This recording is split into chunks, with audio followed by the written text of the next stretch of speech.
मौरीलाई चाहिँ bee pollen चाहिँ readymade pollen भनौँ अथवा यो कृत्रिम पोलन दिँदैछौँ। यो चाहिँ सातु, चनाको सातु है। यो चनाको सातु चाहिँ हामीले लिएर आएका छौँ।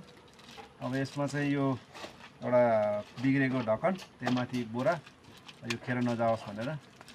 अनि त्यसमा चाहिँ यसरी यो चनाको सातु यसरी हाल्ने है। चनाको सातु हालिसके पछाडि चाहिँ तपाईँको हाम्रो यहाँ ओरिजिनल पोलन छ, एकदम मसिनो बनाएर धुलो बनाएर लिएर आएको छ हामीले है। यो चाहिँ अब पोलनलाई चाहिँ मिक्स पोलन एकदम प्योर 100% पोलन हो। त्यो ठुल्ठुलो ग्रेनहरू चाहिँ हामीले बेच्छौँ।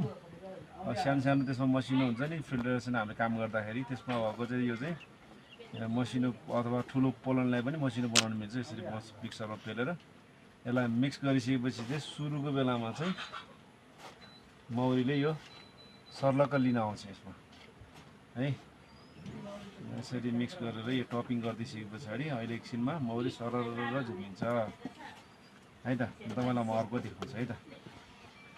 ल यो यसरी बोट हालेपछि अब मौरीमा लिएर जाने, मौरीमा लिएर जाने। मौरीमा अहिले मौरी एकदम उडिरहेको छ। हामी चाहिँ टोपी नलाइकन चाहिँ ठोकिन सक्छ, पोख्ने भयो यहाँ हेरे।